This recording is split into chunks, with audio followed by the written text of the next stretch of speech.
This is Sky News. In just a moment, the press preview. First look at what's on the front pages as they arrive. But first, our top stories. Convicted sex offender Hadush Kebatu claims police ignored him when he tried to hand himself in after his mistaken release. Hurricane Melissa has left dozens dead and caused widespread destruction after sweeping across Jamaica, Haiti and Cuba. At least 100 people, including dozens of children, have been killed in Gaza following Israeli airstrikes.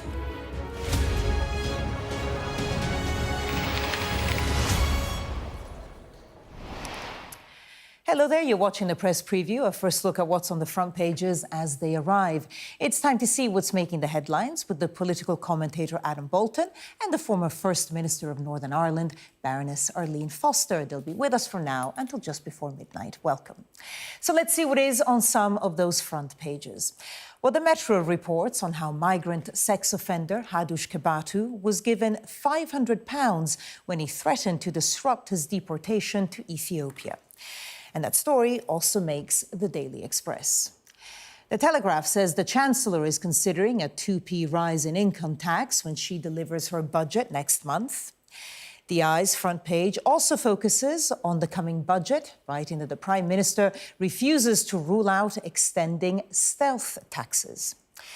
A different story on the Chancellor on the front of the Daily Mail, who claims that Rachel Reeves failed to obtain a licence to rent out her property. The Mirror says the King is under pressure over Prince Andrew's Royal Lodge lease. The Guardian, meanwhile, runs an exclusive on 5 women asking Nigel Farage to apologise after he suggested they were not victims of grooming gangs. The Financial Times features an investigation on an Indian refinery buying almost $280 million of Russian oil transported on sanctions-listed vessels. And if you have been watching Celebrity Traitors, here's your spoiler warning. Look away. A traitor gets banished in tonight's Round the Table. It's not too much of a spoiler, really. We're joined tonight by Adam Boulton and Arlene. Thank you both so much for being with us. Let's start with the story that seems to be the one that just keeps on giving in all various twists, none of them a good look for the government. If we look to the front page of the Metro, and their headline, now jail farce migrant paid to go quietly. This is Kebatu, who was deported on Tuesday, as the government had said. Arlene, if I can start with you, this twist, not just that he's now in Ethiopia, but that he was paid £500 to go. Well, you're so right. This is the story that keeps on giving. First of all, he leaves custody. He escapes, in inverted commas. He walks around undetected. He claims now that he gave himself up to police, but they either didn't believe him or whatever. Now we're told in the Metro, and indeed in other papers as well, that he said he would go quietly in exchange for money, and officials paid him £500. This really is getting into the realms of you couldn't make it up. And it is quite incredible that our government or its agencies are paying now people who should have been deported £500 to leave without any hassle. Adam, obviously the argument is that it might have cost the government tens of thousands of pounds if they hadn't just paid 500, but I guess it's the principle of it. Yeah, it is the principle, and I fully agree with Arlene that it looks terrible. But we just do have to note that when it comes to removals from this country, there is a precedent for paying people. For example, there's something called the Facilitated Return Scheme, where foreign offenders who go abroad are given £1,500. So by that standards, this was cheap. But that's if they volunteer, I think. Yeah, and then, of course, you know, not criminals, but the very few people who went back under the Tory government's Rwanda scheme, they got £3,000. So it seems extraordinary to be giving people money, but if you want to get rid of them, it is a lot cheaper to give them this money and get rid of them than to accommodate them or indeed put them through the legal process. The problem with this story is that we're told that, you know, he effectively blackmailed people and said, you know, either that he would launch an asylum claim which would immediately put him back in the legal system, even though it would be rejected. Which would be catastrophic for the government as well, obviously. Which would cost money, or that he would caused disruption on the flight. Now, the extent to which, and of course there are other passengers, it wasn't a special flight for him. Whether, since he had a number of people accompanying him, he could have actually caused much trouble, we don't know. But we do know they gave him £500 to keep quiet, and that will look awkward. It will continue to look awkward, although the government is saying this was not their decision, this was the deportation officers on the scene who did it. Yeah, I mean, there were 5 attendants with him, apparently, on the plane. It's obviously a commercial flight, and so they were with him on the flight. So the cost of sending 5 people with him was high enough without actually giving him £500 as well. But so, Arlene, I mean, obviously the optics and the principle of it are wrong, but do you think it was the wrong decision? Well, of course, I think he should have been deported without having to give him money to go, because at the end of the day, this man committed a crime here in the UK, was imprisoned, he was to be deported, and as I say, embarrassingly for the authorities, he escaped. Well, he didn't escape. He walked out. He was mistakenly allowed to go. And he went back and said, "Are you sure about that?" And then he went back to the police and said, "Hello, I am the man," and they didn't believe him. I mean, this is a real farce. I mean, a real cool guy getting an interview with him. Yeah. Amazing. But, I mean, it's not just that he was released and apparently went back 5 times and said, "Are you sure about this?" He says, and remember there had been a national appeal for him to give himself up, but he went out to a policeman and the policeman drove off rather than take any notice. Met Police said they haven't got any evidence for this, but I imagine they'll be looking into whether there was an We have a lot of other stories to talk about, but just because it's been such a massive story over the past few days, how damaging do you think this has been? Not even just for the government, but just the concept of authority in general in this country. Well, I think it sends a very negative message about how joined up our justice system is when people are able to walk out of prison, when they go to authorities to say, actually, I shouldn't be here, I should be somewhere else. They're not believed and they're allowed to continue to be at large. Then it's a member of the public that actually identifies this individual. Then when he's deported, he's given £500. I think it's dreadful looking for the government. It's highly embarrassing, and it'll take a lot to get confidence back into the system again. And very painful for his victims. Yes. Although Absolutely. I would say if you could remove everybody currently applying for asylum with £500 an airline ticket, the Treasury would be quids in the end. Yes, because of the cost of lawyers. Yeah. Speaking of the Treasury, let's go to the Daily Telegraph and look at their headline, Reeves eyes 2p income tax rise. Of course, we are exactly 4 weeks now from when the budget is announced. Adam, there's a lot of different stories around the issue of the budget or the economy in general. What do you make of this? Well, this all comes out of Prime Minister's question today, and frankly, it was a real moment when, in her very first question, Kemi Badenoch, the opposition leader, challenged the Prime Minister and said, "Do you stand by your promise to not to put up the main rates of tax, VAT, national insurance and income tax?" And he basically, his replies talked about anything other than answering the question. She then reminded him that in July, he had answered her question by saying, as she said smugly, "Yes, I stand by that promise." So he's clearly not standing by the promise.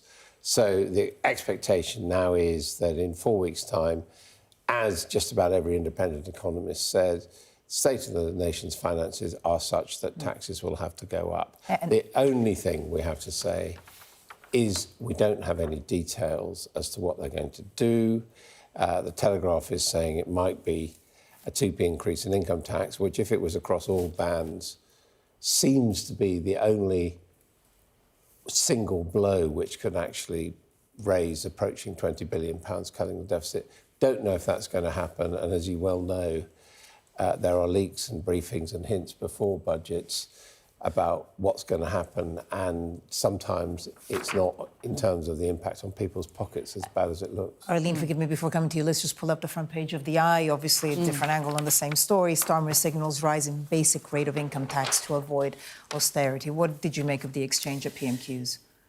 Well, I thought it was very telling, and I think that they have always stuck very heavily to their manifesto commitment in the Labour Party that they were not going to increase those 3 taxes, and it looks as if that manifesto pledge is going to be broken. I think, interestingly, in the Daily Telegraph, which goes into a lot of detail about what would happen if they cut national insurance by 2p and raised income tax by 2p. I thought this was a very interesting idea, Adam, because they said then later on the overall impact would be that 30 million workers who pay both taxes would pay the same amount, giving Labour a way to claim overall rates were not going up for working people, because that has been the pledge, that they're not going to put up taxes for working people. So if they can get a cohort of people who are paying both of those taxes, one goes up, one goes down, then actually it's not going to make an impact on those people. Except if they do that, they won't raise the money. And that's what they need to do. They need to raise the money, because if you're not changing tax for 30 million people, the remainder are not going to be able to, to bring in the tax. Bring in the tax. And the I's saying that if you raise the basic rate of tax by 1 pence, it would raise 8.2 billion, and if it's going to be 2 pence, then that's over 16 billion pounds. So that is quite a big hit on the 30 billion black hole that we're hearing about at the moment. I mean, I do think it's an absolutely pivotal moment for the government. We'll have to wait and see what they do in the budget. But if they clearly break that pledge, that manifesto pledge, those promises, and, we were interviewing them all through the election campaign saying this doesn't make sense, you won't be able to do it. If they break that pledge, having given it, I think, it's very, very difficult to see how the government, the Labour Party, would come back and win the next election. And indeed, it's almost impossible to see how Rachel Reeves will stay in her job. Even considering how low their ratings are already. Yeah. I mean, obviously, what they're saying is we're going to do the right things to put the economy on track. By the election time, you're going to feel better off. But, I mean, the precedent is when you very publicly break a key pledge, the voters are unforgiving. Well, they've already broken pledges to farmers, as you know, on taxes. Well, so, I mean, there are certain sections that they've already broken their pledges to. This would be a wider breaking of their pledge in terms of taxes. But I do agree that it is a pivotal moment, but we'll have to wait until the 26th of November. But do you think that pragmatism should maybe outweigh the promises on this case? That reminds me of somebody who once said when he broke a manifesto pledge that manifestos were just guides, they weren't actually commitments. So actually they are commitments. People vote on manifestos, and that's why I think they will be hit very hard if they break this. And the other point to make, of course, is if you do put up taxes, for those people for whom taxes go up, they'll feel worse off. Yeah. And the public's number one concern at the moment is the cost of living. And if they've got a government saying it's doing all it can to help them with the cost of living and actually they're getting less in their pay packets, that's not going to impress anybody. Well, 4 weeks to go until the budget, so lots of speculation until then. Arlene, Adam, thank you. And coming up, there are questions tonight over the Chancellor's personal property dealings. We'll examine those when we come back.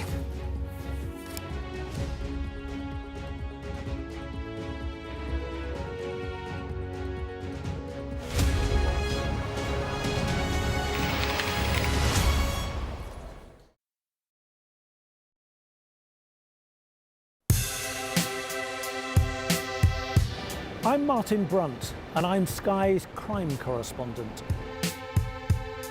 My most memorable story was, and still is, the disappearance of Madeleine McCann. Please, please do not hurt her. Please give our little girl back. It's a case that has shocked, puzzled and divided the public like no other. We aim to be the best and most trusted place for news. The story is really one of vast numbers of Unite the Kingdom supporters turning out and taking the police by surprise.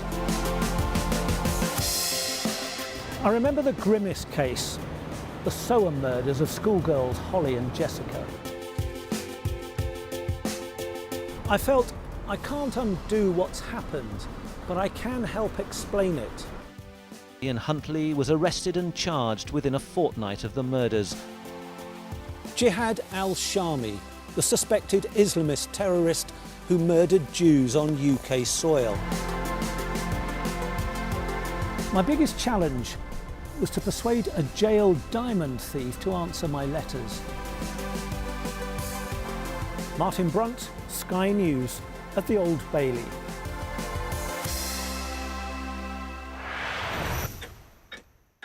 Go ahead, back white jacket. Deborah Haynes from Sky News. He called you Daddy earlier. No, Do you... he did it very affectionate. Daddy, you're my daddy. Thank you. Leicester is on its knees. They've ripped the soul out of my factory and there's nothing left. It is eerily quiet. It's constantly on the brink of capacity. There's overcrowding. It's not a new thing. It's rough. There's nothing to hide. Why aren't international journalists allowed in? Are you worried about escalation? Of course I'm worried about escalation, which is why my focus is on de-escalation. The region, I think, is on edge because they are anticipating a retaliation. Iran retaliates for the US attacks. Founding principle of the alliance, that an attack on one is an attack on all. Could Putin attack another NATO country within 5 years?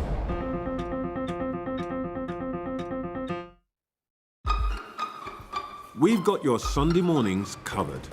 From the front page and the sounds of the streets to the voices of the people who make the major calls and big picture politics beyond Westminster.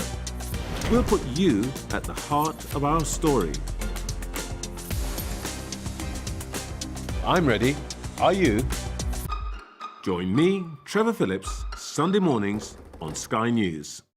I'm Dominic Waghorn, Sky's International Affairs Editor, covering a world that seems to be unravelling. It's not his country, it's ours. Sky News, the full story first, free wherever you get your news. It's half an hour now past the deadline that Hamas issued, and we've now seen a third barrage of rockets coming in.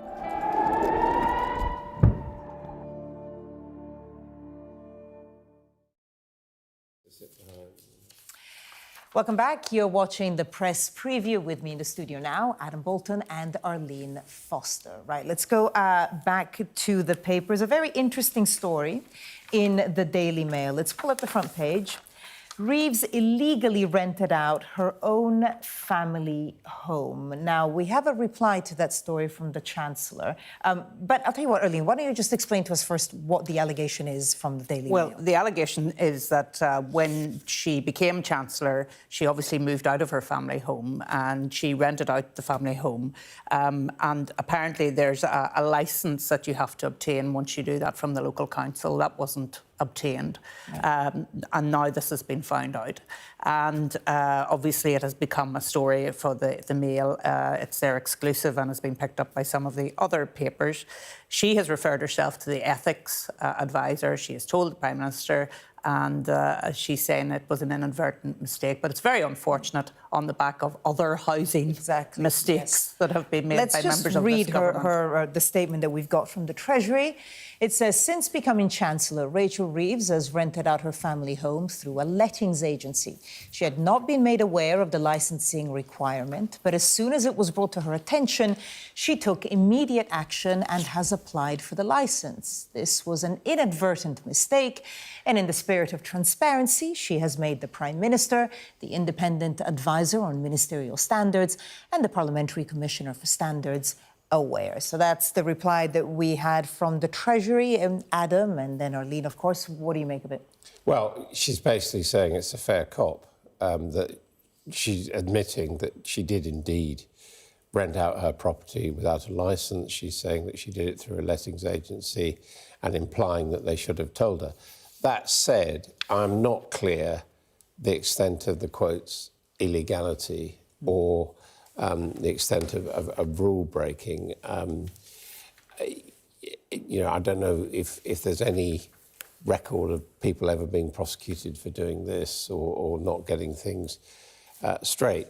It is very common for particularly Prime Ministers and Chancellors who live in number 11 and 12 Downing Street in those grace and favour residences. It's very common for them to rent out their family home. Arlene, very briefly, your reaction? Well, one would have thought if she has a letting agent that they should have advised her that she needed a licence to do this thing. But undoubtedly we'll hear from the letting agency, a bit like the solicitor in the Angela Rayner case as well. But it doesn't look good. I think it's probably less of a worry than the budget for Rachel Reeves. Yes. Well, I would imagine. Let's take a look at the Daily Mirror front page there. MPs piled pressure on King over Andrew. So if the royal family or they thought that relinquishing the titles was going to be enough for Prince Andrew not to draw too much attention, then they have failed in that ambition. What do you make of this latest twist, Arlene? Well, I think that Prince Andrew is going to have to move out of Royal Lodge. This has been going on now since the relinquishing of the titles, him saying that he's not going to use the title of Duke of York anymore. Then the focus very firmly went on to Royal Lodge, and there's been toing and froing as to where he's going to live now, but I think his days in Royal Lodge are firmly numbered. Yeah, this is actually the Public Accounts Committee, which is responsible for scrutinising government spending, basically saying it wants to know more about his lease on Royal Lodge and this alleged peppercorn rent that he pays, and they have a genuine, interest in this story because they have to see that the Crown estates are being properly managed and are yielding their the money that they should coming back into the Treasury. That said, I think what really strikes me about this is that this is Geoffrey Clifton Brown, who's the chairman of the, who is your absolute standard Shire Tory, and if he's joining in the the hue and cry against Prince Andrew, then that just shows that how really across the political spectrum, people have lost patience with this whole thing. From the Royal Lodge to another royal story, but not in that kind of setting, a baseball game. So it's Metro, page 9. Harry and Meghan watching a baseball game. So what's wrong with that? Well, the best seats... Oh, sorry. No, go ahead, because frankly... Is baseball not your thing? Harry and Meghan are not my thing. All right. Okay. Well, the best seats in the house in a baseball game are ringside, in the middle, and Harry and Meghan were given the best seats in the house. The problem is that those seats are usually occupied by two basketball legends, Magic Johnson, who we've all heard of, and Sandy Koufax, who's also very famous now. So they were displaced from their normal seats ringside by Harry and Meghan, and apparently some fans were actually booing about this and complaining on social media because they felt that this was disrespectful and entitled behaviour by Harry and Meghan. Arlene, we're going to go off air soon, so we're going to have to do it in the next hour. It's either basketball royalty or these, so much. And it's basketball royalty seems to be the fan favourite. We arrive. A secret hospital hidden in the Myanmar jungle, treating the victims of this bloody war. This is Myanmar today. Its military rulers don't want the world to see, but we have. I fight for my own future. I fight for my generation's futures. This is an actual crime. They don't care for that. Myanmar army is only a couple of kilometres away. So this is a major humanitarian disaster.